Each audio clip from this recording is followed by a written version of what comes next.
하나님 아버지 은혜를 감사합니다. 오늘 이 예배 시간이 하나님이 우리를 새롭게 빚으시는 재창조의 시간임을 믿습니다. 우리의 마음의 눈을 열어주소서, 우리의 마음의 귀를 열어주소서. 하나님의 말씀이 들려지게 하시고, 하나님의 말씀이 깨달아지게 하시고, 하나님의 말씀이 나에게 믿음으로 와 닿게 하셔서 이 말씀을 붙잡고 새롭게 실천하는 시작의 날이 되게 하소서. 하나님의 말씀대로 저희를 새롭게 빚어 주시옵소서. 오늘 예배드리는 시간에 우리의 가문이 새롭게 재창조되는 시간이 되게 하소서. 오늘 예배드리는 시간에 우리의 가정과 가문과 우리의 후대가 하나님 앞에 천대까지 축복받을 복음의 명문가로 거듭나는 시간이 되게 하소서. 오늘도 예배의 시종을 성령 하나님께서 주장하시고 성삼위 하나님이 이 시간 임재하시며 하나님의 절대 계획이 이루어지는 하나님의 나라가 임하옵소서. 살아계신 주 예수님 이름으로 기도합니다. 아멘. 오늘 하나님 말씀은 7대 여정 중에서 9가지 소통입니다. 성경 본문은 로마서 16장 19절부터 20절입니다.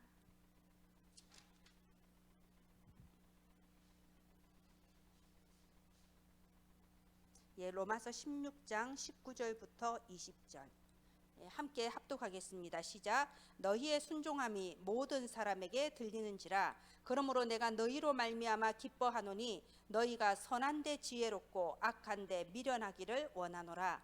평강의 하나님께서 속히 사탄을 너희 발 아래에서 상하게 하시리라. 우리 주 예수의 은혜가 너희에게 있을지어다. 아멘. 여기서 순종으로 시작을 하죠. 순종은 두 종류가 있다고 했습니다. 소극적인 순종은요, 시키는 대로 따라가는 게 소극적인 순종입니다.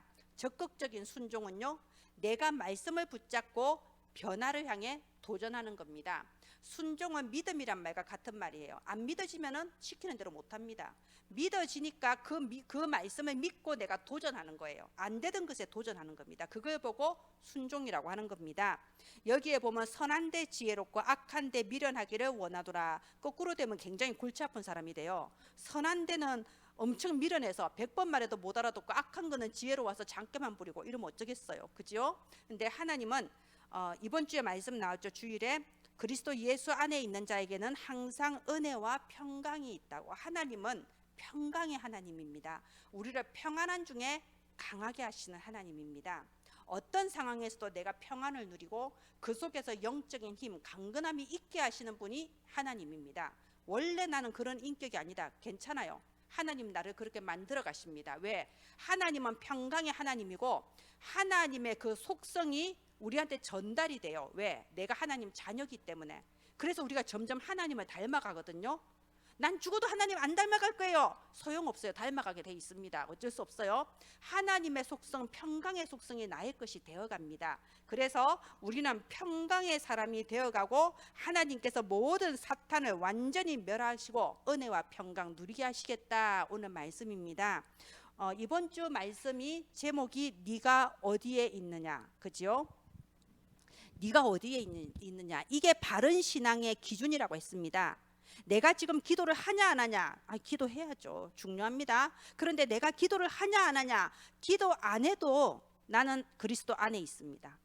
내가 설령 지금 또 틀린 생각에 사로잡혀서 악한 것을 해도 나는 그리스도 안에 있습니다. 그것에 흔들리면 안 돼요. 그게 기준이에요. 자, 바른 신앙의 기준은 뭐냐? 우리 신앙의 기준은요, 영적 현주소를 바로 아는 겁니다. 내가 얼마나 하나님의 사랑 안에 있는 사람인가, 이거 아는 게 모든 신앙의 시작이에요.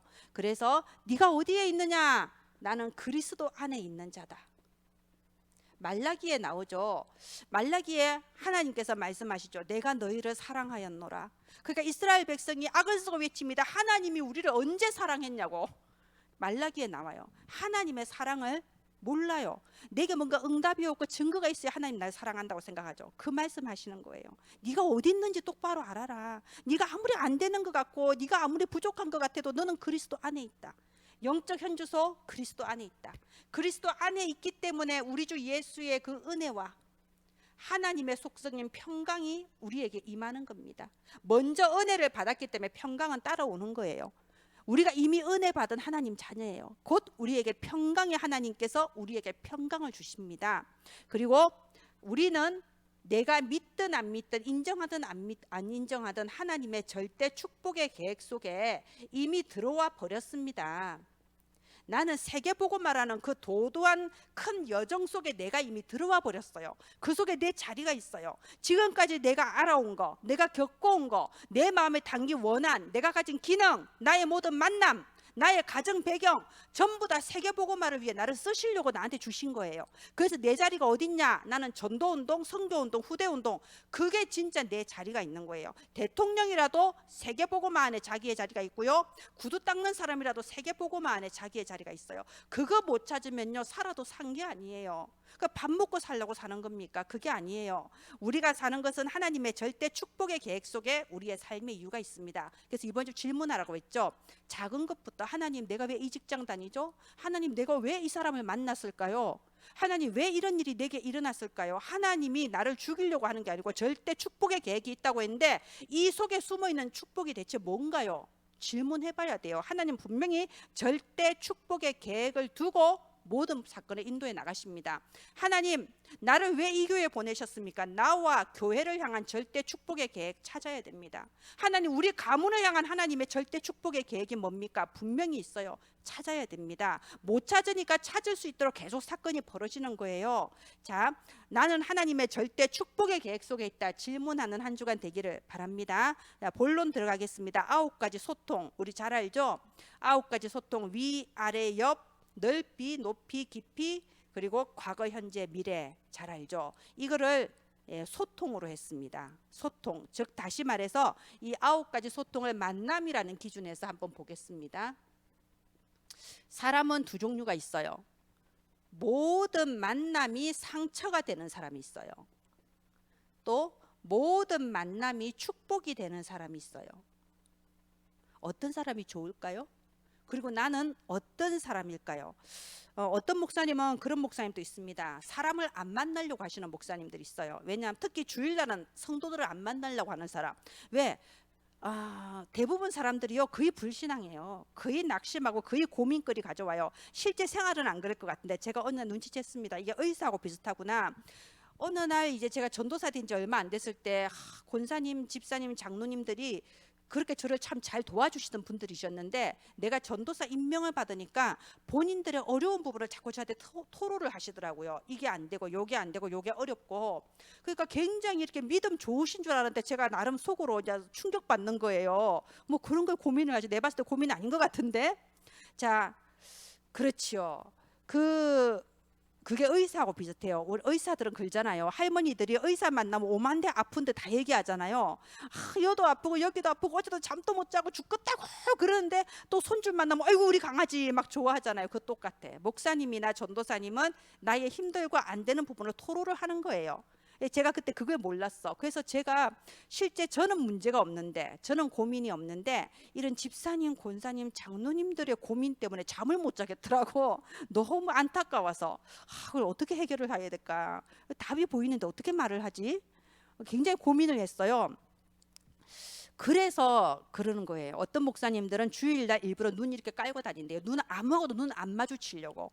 그리고 사람들만 대해서 얘기하면 내가 영성이 떨어져 버려. 믿음이 떨어져 버려. 너무 이상한 말들을 많이 하니까. 그래서 아예 안 만난다고 합니다. 그럼 우리 그렇게 살아야 될까요? 우리가 저 절의 중돌처럼 산에다 지어놓고 살아야 될까요? 면벽 수련해야 될까요? 그건 하나님 뜻이 아닙니다.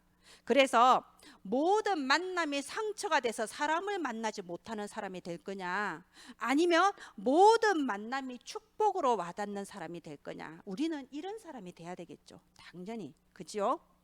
이 사실을 먼저 딱 믿어야 돼요. 하나님께서 나한테 축복을 주시는데 무엇을 통해 주시냐? 사람을 통해 주신다. 딱 이거 믿으면 됩니다. 하나님은 100% 사람을 통해서, 만남을 통해서 우리한테 모든 응답을 주십니다. 다른 걸로 주시지 않습니다. 어떤 때는 사람을 붙이시고, 사람을 보내시고, 사람을 만나게 하시고, 또는 그 사람의 마음을 바꾸어서, 또는 나의 부족하고 모자란 부분은 저 사람과의 만남을 통해서 내가 깨닫게 하시면서 모든 응답을 사람을 통해서 옵니다. 그러니까 어떻게 만남이 축복이 아닐 수가 있겠어요? 나한테 잘해주는 사람만 축복입니까? 아니요. 나를 욕하는 사람도요, 내가 감사한 일이에요. 내가 미처 깨닫지 못했던 걸 깨닫게 해주잖아. 아, 내 모습이 그렇게 보일 수도 있는 거구나. 나는 이렇게 좋은 의도를 한 건데 내 모습이 그렇게 보일 수도 있구나. 예를 들어서 나는 정말 하나님을 사랑해서 3일 금식기도 했는데, 그래서 성령 충만함 받았는데 교회 가니까 집사님 그럴 수 있어. 뭐 안 좋은 일 있어요? 왜 이렇게 얼굴이 시커매요? 아, 3일 굶었으니 얼굴이 좋을 수가 없지요. 말하자면 그런 거예요. 사람들은 그렇게 볼 수 있구나. 이렇게 생각하면 그만인 거지. 나를 저렇게 말해 3년 동안 상처받고 이러면 안 되잖아요. 그죠? 이렇게 하나님께서 모든 만남을 통해 내게 축복을 주신다. 다 이게 믿어지는 사람. 우린 이런 사람이 돼야 됩니다. 그래서 이게 나오는 거예요. 윗사람. 윗사람은요, 우리가 존중해야 돼요. 그리고 존경해야 돼요. 존중할 거리, 존경할 거리가 없다고 생각하는 건 내 마음이 병들어서 그래요. 존중해야 되고 존경해야 됩니다. 저는 학교 다닐 때 우리 다 교수님들이 목사님들이잖아요. 그러면 가끔 이제 그런 적이 있어요. 학생들이 어느 교수님 어떻고 어느 교수님 어떻고 이런 말 나올 때 있어요. 제가 말하는 게 참 분위기를 깬다는 건 내가 알아요. 제가 지금 또 일반인들하고 말을 잘하는 내가 분위기 깨기 때문에 이제 제가 그렇게 말했죠.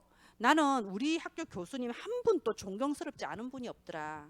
왜냐하면 그분들이 다 1세대 목사님들인데 정말 다락방 한다는 이유로 막 그 교단에서 쫓겨나는 그런 일들을 겪으면서 어쨌든 총대 메고 있으신 분들 아니냐. 그리고 다음 세대 되면 저분들 안 계신다.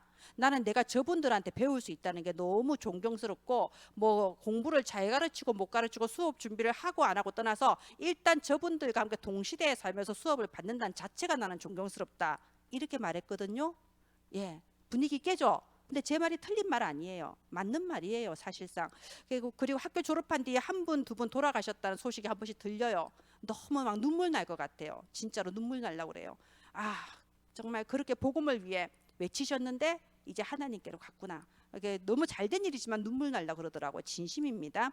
자, 윗사람은요, 그 자체로 존경하고 존중하면 돼요. 저도 지금까지 많은 여러분의 목사님들도 담임 목사님으로 모셨습니다. 그런데 지금 와서 생각해 보면은 그래요. 제가 전도신학원 선교사 훈련은 다니고 이랬는데 저는 그 당시에 다락방에 이단 누명 쓴 것도 잘 몰랐어요. 왜냐하면 실제 내가 부딪히지 않는다 이거죠. 뭐 말은 들었지만, 근데 목사님들은 실제 부딪히거든요. 목사 사회에서는 매장이에요. 그래 돼버리면 모든 동기하고 연락 다 끊어져 버립니다. 근데 그분들이 제가 집사일 때 봤을 때는 언제나 당당한 모습이었고 언제나 어른이셨어요. 그지요? 우리 목사님 볼 때 그렇게 보지요? 그런데 내가 목사가 되고 보니 그분들이 얼마나 힘드셨을까. 근데 그 어려움 속에서도 언제나 당당한 표정을 짓고 우리 앞에 깃발 들고 서 계셨기 때문에 내가 그 밑에서 전도신학원 훈련도 받을 수 있었고 합숙훈련, 팀합숙훈련 받을 수 있었어요. 목사님들이 버텨주지 않으면 평신도인 내가 훈련 받겠습니까? 신학원 가겠습니까? 그 생각을 하니까 그분들 평소에 뭐 말투가 어떻고 뭐 나름 불만이 많아요. 왜 저럴까 싶은 거 많지만 다 필요 없게 되더라고요. 윗사람은 우리보다 먼저 살았고 우리보다 먼저 버텨주셨어요. 그것만으로도 존중하고 존경하면 끝나는 겁니다. 더 이상 생각할 필요 없습니다. 아랫사람. 우리의 아랫사람은요, 우리가 용납해야 돼요. 왜냐하면 아직 어리잖아요. 아직 잘 모르잖아요. 그죠? 용납해주고 또 배려해주고 그리고 기다려주는 거예요. 그래서 저번에 우리 전도님 말씀하셨죠. 혜진이가 너무 맑음이야 때문에 답답해하니까 그랬잖아요. 아직 어려서 그래. 아직 어리니까 잘 몰라. 그걸 우리는 알아요. 나이 차이가 많이 나버리니까. 근데 혜진이 나이 때는 맑음이하고 이제 5-6살 차이 나잖아요. 화가 나는 거예요. 내 동생이 왜 이래? 우리도 똑같을 수 있습니다. 우리도 우리 주변 사람 보면서 왜 저래 하는데요. 80살 돼서 생각해보면 별거 아닐 수 있어요. 예, 별거 아닐 수 있어요. 그 나이 때는 그럴 수 있습니다. 저는 그런 생각을 해요. 우리 부모님들 별로 이렇게 좋은 기억은 사실상 없어요. 그런데 제가 이게 세상에 대해서 딱 눈을 떴을 때가 우리 부모님들이 30대 중반이더라고요. 제가 지금 생각해보면 30대 중반 뭘 알아? 애들이잖아요. 여러분 그런 생각 안 들어요? 30대 중반이 뭘 알아요? 애들입니다. 근데 그 애들이 애 키운다고 애를 쓴 거예요. 나름대로. 그러니까 실수할 수밖에 없지. 그게 와닿더라고. 나는 뭐 안 그러겠냐. 나도 그랬겠지. 그 생각이 들더라고요. 그래서 여러분 용납하고 배려하고 기다릴 수 있어야 됩니다. 아랫사람에 대해서는. 그리고 내 옆사람은요, 내가 도와줘야 돼요. 내가 도와줘야 되고 함께 해야 되고, 그리고 그 사람이 다른 데서 인정받을 수 있도록 내가 역할을 해줘야 돼요. 근데 이렇게 잘 안 하죠. 옆 사람 어떻게 하는, 시기하고 질투하고 비교의식에 빠지고 열등감 가지고 그러잖아요. 그래서 그 사단의 속임수예요. 우리는 내 옆 사람을, 사실은 이거예요. 비교의식 자체가 얼마나 웃깁니까? 나중에 시간 지나서 보면 다 도토리 키재기잖아요. 다 도토리 키재기예요. 전 그 기억나는 영화 중에 하나가 그게 있어요. 그 영화가 이제 평생 동안 그 한 마을에서 같이 살던 주부들인 거예요. 그런데 어떤 주부의 남편이 이쪽 주부하고 불륜을 해버렸어. 그랬는데 얼마나 나쁜 일이에요, 그죠? 근데 그걸 이제 알고 넘어간 거예요. 부인이 그냥 이게 가정의 평화를 위해서 넘어간 거예요. 근데 마음속에 이제 알고만 있었죠. 자존심 상하니까 표현을 못하고 할머니가 됐어요. 할머니가 돼서 전혀 그럴 일이 아닌데 그냥 만나서 이런저런 얘기하는데 그냥 무턱대고 밑도 끝도 없이 이 할머니가 갑자기 그 자기 남편하고 바람 피운 그 할머니 보고, 남편은 이미 죽었어, 늙어서. 남편 보고 뭐 말하다가 갑자기 그래. 얼굴을 딱 보면서, 다시 보니 당신 별로 그렇게 예쁘진 않네, 이런 말을 한 거예요. 너무 뜬금없죠. 그래서 그 말을 듣고 땡큐 이제 이러고 넘어가는 게 어이가 없어서. 자 보세요, 드디어 30년 40년을 시달리던 열등감에서 벗어난 거예요. 표현은 못하지만 우리 남편이 나를 두고 저 여자와 바람을 피워? 나보다 이쁘다는 얘기잖아. 그러니까 한 동네 살면서 몇십 년 동안 두고 보면서 얼마나 마음의 상처가 크고 비교의식과 열등감에 시달렸겠어요. 근데 나이 들어서 자기 남편 죽고 이래 보니까 별거 아닌 거야. 이제 똑바로 보니까 별거 아닌 거야. 우리가 다 그래요. 별거 아닌 우리끼리 서로 도토리 키재고 비교의식 가지고 비판하는 거예요. 그래서 내 옆 사람이 다른 사람 앞에 인정받을 수 있도록 내가 역할을 해주고 도와주고 함께하고 이러면 돼요. 이거 반대로 됐을 때 우리가 어떤가요? 내 인생이 굉장히 비참해져요. 윗사람은 보면 볼수록 비판할 거리밖에 없고, 아랫사람은 제대로 된 것들 하나도 없고 앞날이 캄캄하고 싹수가 노랗고, 옆사람 전부 못돼 처먹었고. 그럼 그 평생이 어떻겠어요? 다른 사람 필요 없어. 나 자신이 비참한 인생이야. 나 자신이 비참해. 그래서 모든 만남이 나에게 축복의 만남이 되도록 우리가 이거 하자는 겁니다. 위, 아래, 옆에. 자, 그리고 더 중요한 거, 만남 이전이 중요해요. 만남 이전에요. 더 중요한 게 뭐냐? 나의 영적 상태예요. 사실은 상대방이 문제가 아니고 내가 문제거든요. 내 영적 상태에 따라서 상대방이 이렇게 느껴지고 저렇게 느껴지는 겁니다. 내가 영적인 힘이 있으면요, 상대방이 어떤 말 어떤 행동을 해도 내게 상처가 안 돼요. 내가 영적인 힘이 없으니까 상처가 되는 거예요. 그리고 내가 영적으로 이렇게 그릇이 작다 보니까 견디지를 못하는 거예요. 저 왜 저럴까? 막 이렇게 되는 거예요. 진짜 낱말하는 게 아니고 저도 그렇습니다. 저도 좀 이렇게 민감한 편이라서 거슬리는 게 너무 많아요. 정말 무슨 말인지 알겠죠? 아이들 보면 바지 좀 축혀 입지 왜 저럴까? 그게 어른한테 가도 똑같아요. 아무것도 아닌 걸로 너무 거슬려요. 별거 아닌다는 거 아는데 내가 민감하게 태어난 걸 어쩌겠어요? 근데 이제 중요한 거는, 전에는 내가 민감하다는 사실 자체를 몰랐기 때문에 전부 다 저 사람들이 문제였어. 좀 왜 저러고 살아? 좀 똑바로 해라. 뭐 이런, 좀 인간이 먼저 되라. 막 이런 저기가 저한테 있었거든요. 근데 어느 순간에 내가 문제란 걸 안 거예요. 내가 너무 민감해. 남들은 웃고 넘어가는 게 나한테는 심각한 거예요. 왜 저럴까? 고쳐야 될 것 같아. 안 고치면 아예 내가 안 보는 게 내가 속이 편해. 내가 문제인 거지. 내 영적 상태가 문제잖아요. 그죠? 어떤 사람은 아무렇지 않게 웃고 넘어가는 거고 시간 지나면 아무것도 아닌데, 말하자면요, 보세요. 내가 영적인 힘이 있으면요, 그 사람의 설령 작정하고 나를 죽이려고 해도 나는 괜찮다니까요. 다윗이 그랬잖아요. 사울 왕이 자기를 작정하고 죽이려고 쫓아다니고, 시므이가 자기를 보고 그렇게 욕을 하고, 그래도 자기가 영적인 힘이 있으니까 그게 별로 문제가 안 되잖아요. 자기는 사울 왕 용서할 수 있고 기다려줄 수 있었어요. 자기는 시므이 아무렇지 않게 내 발바닥에 때만도 못한다 하면서 넘겨버릴 수 있잖아요. 그죠? 그래서 만남 이전에 나의 영적 상태가 먼저 힘이 있어야 됩니다.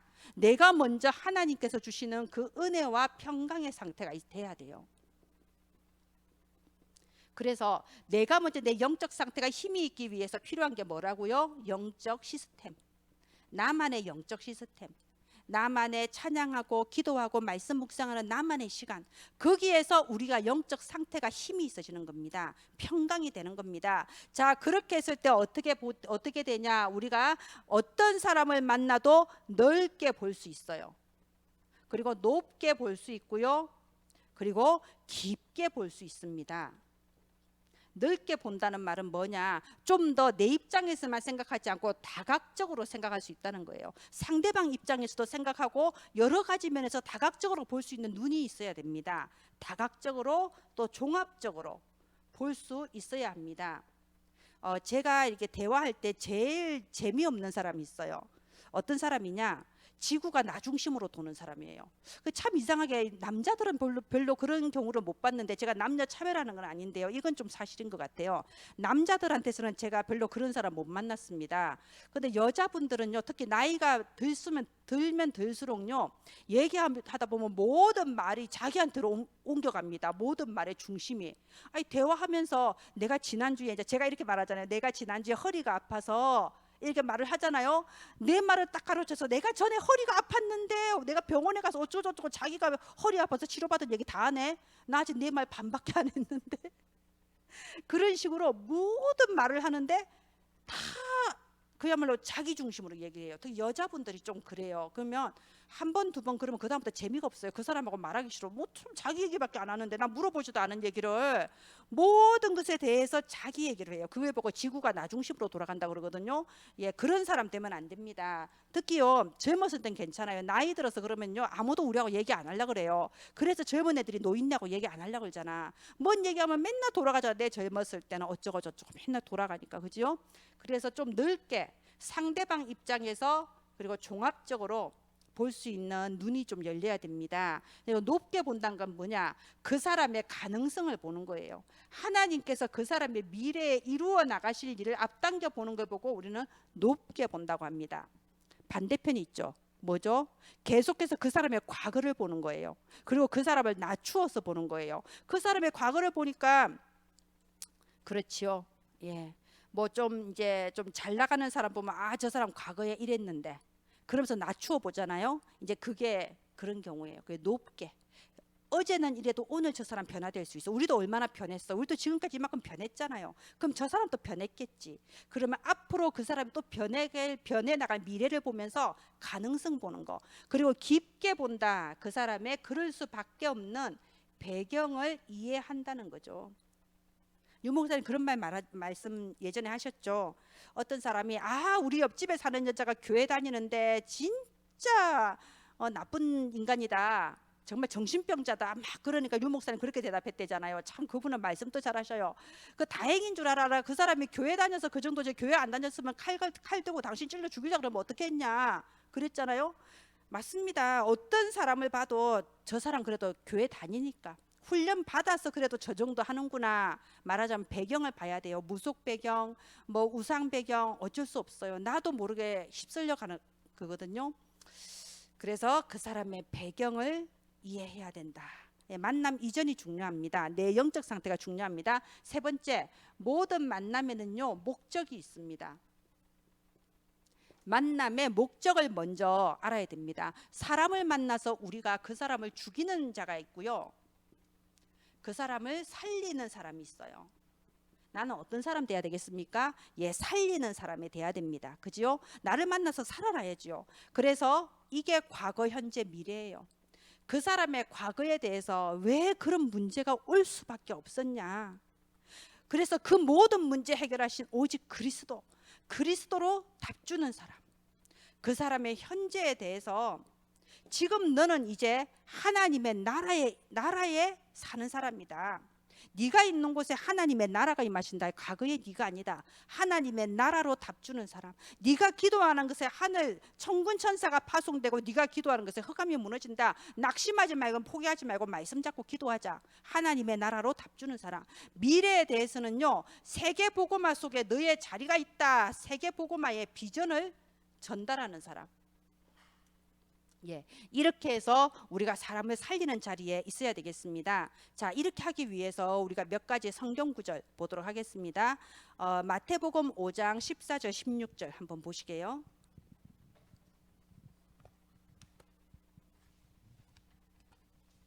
예수님께서 우리에게 주신 말씀입니다.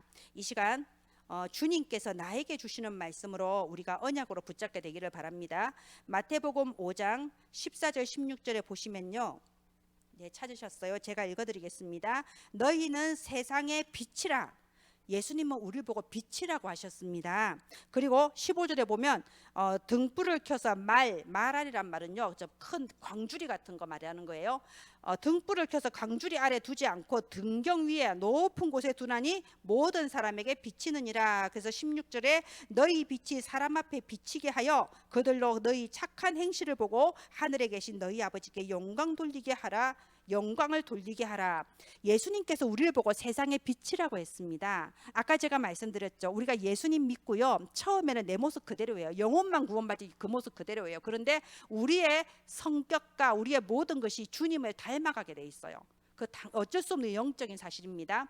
그래서 하나님의 속성을 우리가 점점 닮아가는데요, 그게 빛을 발하는 거예요. 우리가 원하든 원하지 않든 어느 사이에 우리는 그리스도의 빛을 발해서 주변 사람들에게 하나님을 믿는 사람은 저렇구나 모델이 되는 게 우리의 운명입니다. 하나님은 우리를 그렇게 창조해 나가셨고 그렇게 예배마다 재창조해 주십니다. 저번에 우리 김효진 집사님 남편분이 저한테 그랬잖아요. 우리 아내가 정말 달라지고 있다. 그 달라지는 게 눈에 보인다. 어떤 의미인지 자세히 집에서 오늘 물어보시기 바랍니다. 내가 나를 보고 왜 달라졌다고 했냐. 그리고 그 대체 무슨 의미냐. 당신은 그래 달라지는 내 모습도 있고 무슨 생각이 드냐 한번 물어보세요. 자, 그래요. 그게 바로 너희는 세상의 빛이다. 세상 사람들이 너희의 착한 행실을 보고 하나님께 영광 돌리게 함이라. 그 의미입니다. 예수님께서 하신 말씀이에요. 그래서 빌립보서 1장 10절 보세요. 빌립보서 1장 10절에는요. 제가 좀 적어야 되나요? 마태복음 4장 10 마태복음 5장 14절에서 15절. 그리고 빌립보서 1장 10절에 보면요. 너희로 지극히 선한 것을 분별하라. 지극히 선한 것을 분별하라가 바로 이거예요. 이겁니다. 말하자면요, 사람에 대해서 부정적인 면, 긍정적인 면이 다 있어요. 사람은 장점이 있고 단점이 있어요. 완벽한 인간은 이 세상에 없습니다. 그죠? 굳이 단점을 보고 굳이 부정적인 면을 보는 게 아니고 지극히 선한 것을 분별하는 거예요. 하나님께서 그 사람을 만들어 나가실 그 미래의 가능성을 보는 거예요. 그게 바로 지극히 선한 것을 분별하는 거. 우리가 지극히 선한 것을 분별할 수 있어야 다른 사람을 살리는 자가 될 수 있습니다. 그리고 오늘 본문 로마서 16장 19절에서 20절. 로마서 16장 19절 20절 나오죠. 선한데 지혜롭고 악한데 미련하라. 좀 이렇게 멍청해도 괜찮아요. 좀 이렇게 단점이나 안 좋은 거 몰라도 괜찮아요. 그런 거 알아서 뭐 하게. 똑똑하고 똑똑해서 불행하게 사는 것보다는 좀 모자라도 하나님의 영광 돌리는 삶을 사는 게 낫습니다. 그래서 선한데 지혜롭고 악한 데는 미련해라. 그렇게 했을 때 하나님이 평강의 하나님께서 속히 사탄을 너희 발 아래 무릎 꿇게 하시리라. 이 말씀 구절을요 딱 키로 삼으시기 바랍니다. 우리가 이렇게 9가지 소통이 사람과의 사이에서 만남과의 사이에서 이루어지면 어떻게 되냐. 문제가 왔다. 갈등이 왔다.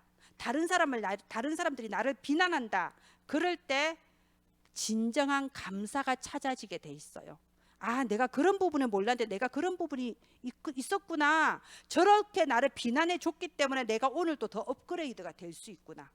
다른 사람 핑계 대버리면요 내 속은 편해요. 왜 나는 아무 잘못 없는데 왜 나를 저렇게 공격하고 나를 미워하고 이런 식으로 생각하면 내 속은 편해요. 속 편하자고 세상 살입니까? 그게 아니에요. 그런데 분명히 내가 갱신해야 될 부분이 있다. 나는 이번에 업그레이드 하라고 하나님 주신 기회다 이래버리면요 내가 나를 욕하던 사람은 1년 뒤에 만나도 그 상태 그대로지만 욕을 들은 나는 1년 뒤에 완전히 업그레이드 되어 있을 수 있습니다. 그래서 어떤 상황, 어떤 갈등, 어떤 비난이 올 때도 오히려 진정한 감사가 찾아질 수 있어야 됩니다. 왜 그럴까요? 빌립보서 4장 6절 7절 주일에 말씀드렸죠.